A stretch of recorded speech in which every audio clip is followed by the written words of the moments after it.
Hey, this is Moo, and welcome back to the adventures of Creepy Bald Uncle, the world's best PvPer, and now the King of Faction Warfare. I'd like to go over a couple of player tips if I could, and one of the things I've discovered in Faction Warfare is that you should pick your fights carefully. So, why take on something very, very difficult when you can take up something as simple as like a T1 Kestrel in a Plex? So scan them out, pick your fights, and you should be able to get some engagements that are definitely favorable for you, like I just did there.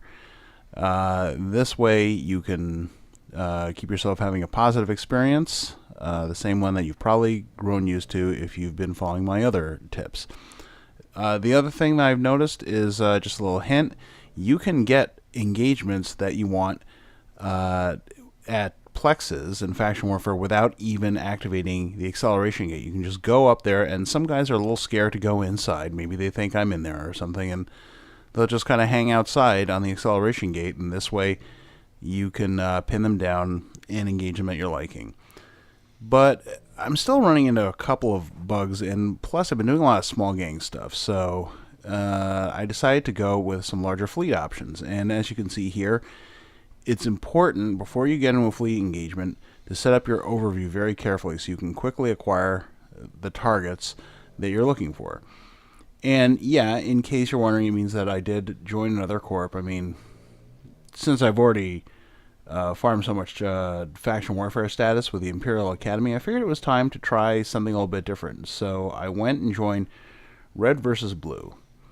And I decided to pick the blue side because for some reason, after my various engagements in the lowsec, I wound up getting a lot of comments in local about blue, blue, blue. So I figured that that was probably a sign.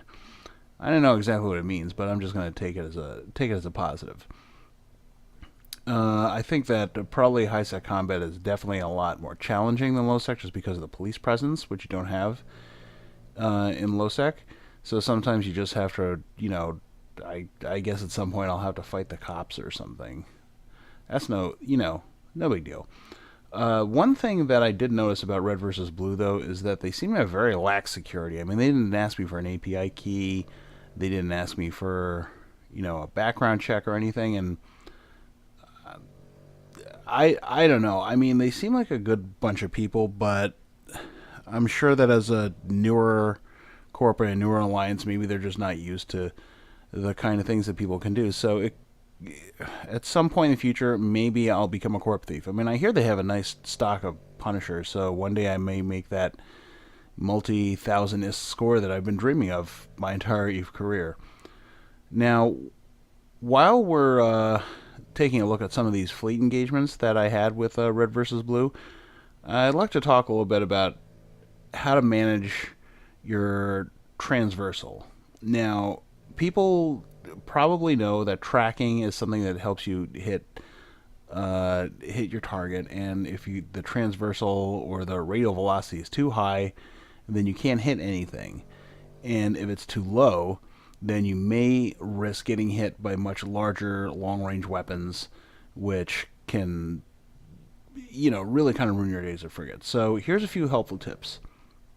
One, if the enemy has a tracking advantage on you, then you want to minimize your transversal velocity to that target. And the way that I do it, which I'm sure you might see if you're watching carefully, is that I hit the orbit button.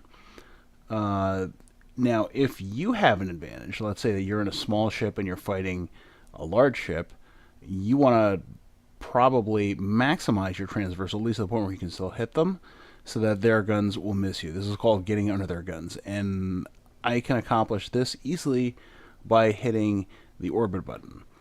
Those are two really simple things that you can do to help you manage your transversal. The other thing to note is on approaches. Approaches can be very tricky, especially versus ships with long-range weapons like, say, artillery, thrashers, and so forth. So you want to pay careful attention to your approach here.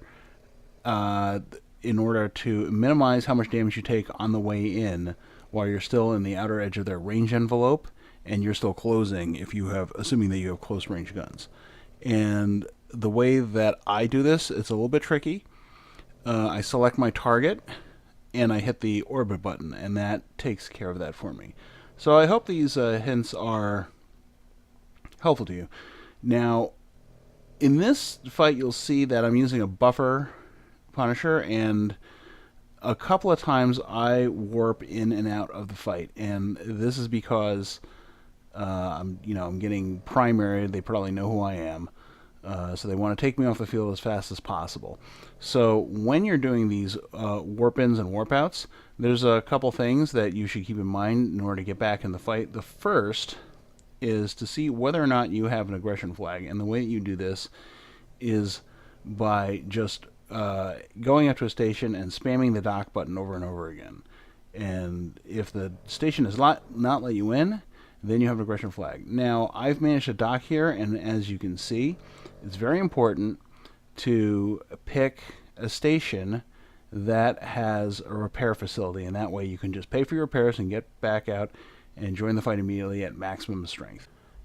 Now, I will say that so far, in the few days that I've been in it, Red versus Blue seems like a pretty fun group of people, and there are a certain number of these sort of small fleet engagements, and they are fun, but once in a while, things die down. And that's when you can ask for duels, which I've never actually done, but I have no doubt that I'm great at. So if things are a little bit slow, I can just sit in the station and say, hey, I'm about a little under a month old. Would anyone else around my age and with a similar T1 frigate type like to have a duel? And eventually, if you wait long enough, your challenge will be accepted by Vengeance and a Vexor on the undock. Now, I'd like to take a moment here and talk a little bit about range control, the same way that I was talking about managing your transversal before. For some reason, people say that Punishers have problems establishing range control. And they think, oh, we only have 2 mid slots, and you tend to be a little bit slow. If you have a plate, you're a little bit slow. And, on paper, all that stuff is true. I mean, your EFT speed is really slow, but practically, let's take a look at battlefields like this one.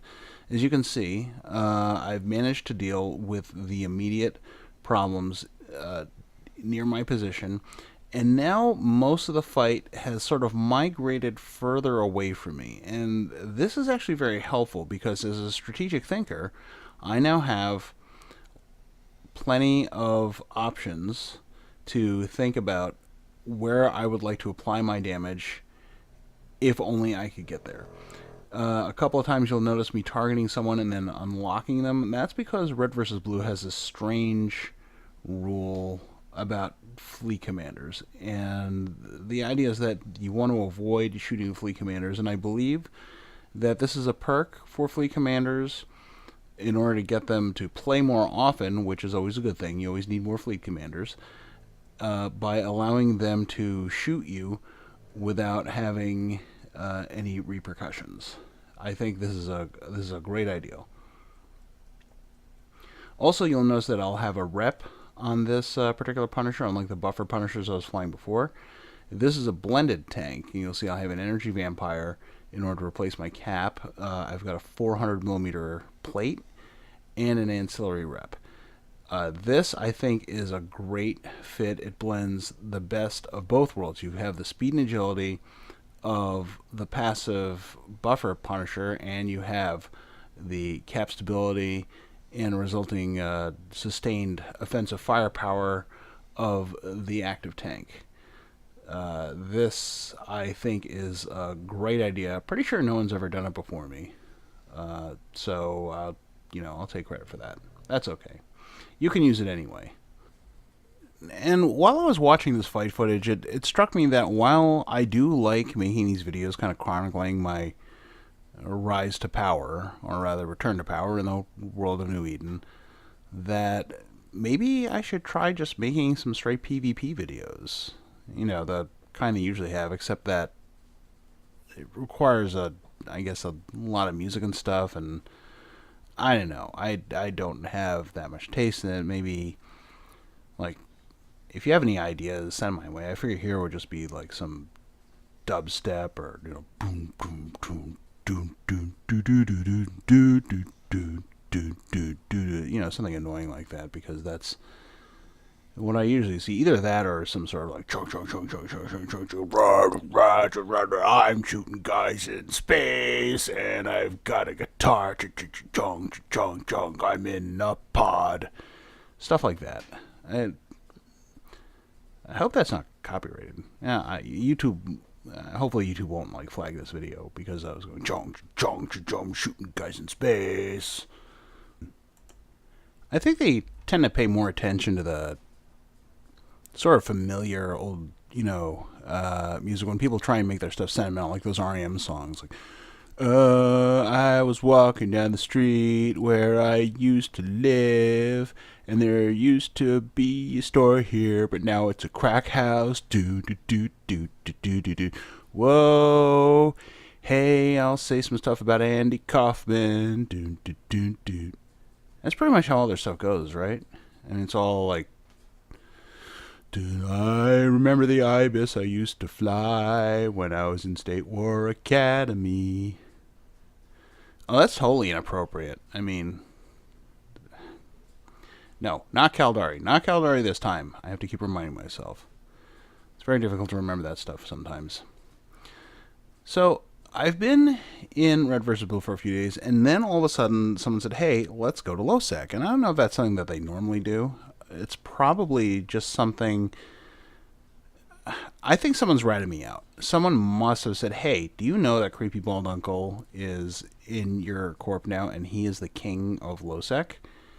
And I'm sure someone said, no, I didn't know that. Does he have any kind of videos where people go, jump, jump, jump, flying in a spaceship? And they would say, well, no, but he does have this video log. And now I kind of regret it, because now I'm outed. I mean, luckily nobody said anything, and I do appreciate that, because as you can tell, I'm the most humble guy. I am so freaking humble. I am awesome at being humble. But anyway, we wound up heading off to lowsec, and apparently a huge pack of Atrons showed up. I don't know why these Atrons show up in such huge numbers. I mean, do they multiply or something? But they wound up in a plex, and we caught a few of them, and as you can see, most of them ran away. They must have said, oh my god, it's Creepy Bald Uncle. But then when we went back, all of a sudden, I suppose they divided through mitosis or something. As you can see on the gate, there were like 50 or 100 of them. So we wound up heading out to another plex to try and bring them in there, where we'd have at least a chance of controlling range. Here you can see they're landing on the gate behind us. They're going to follow us in, and then we will be right on top of them. Now, this was a good plan. I think really our biggest fault in this fight was that they're all in Atrons. So whenever someone would call primary, they'd say the primary of the Atron, and then you can see that there are some people who are splitting their damage, and you can't really keep track of what's going on. They'd say, like, who's primary? Atron. Secondary is Atron. Okay, Atron's down, target the Atron and lock up the Atron. And this went on for a while, and I suppose I can't blame it. It's very confusing. But anyway, this is my first few days in Red vs. Blue. I hope you enjoyed it. And like and subscribe. I mean, if I was actually a real YouTuber, I would be saying that. Thanks for watching.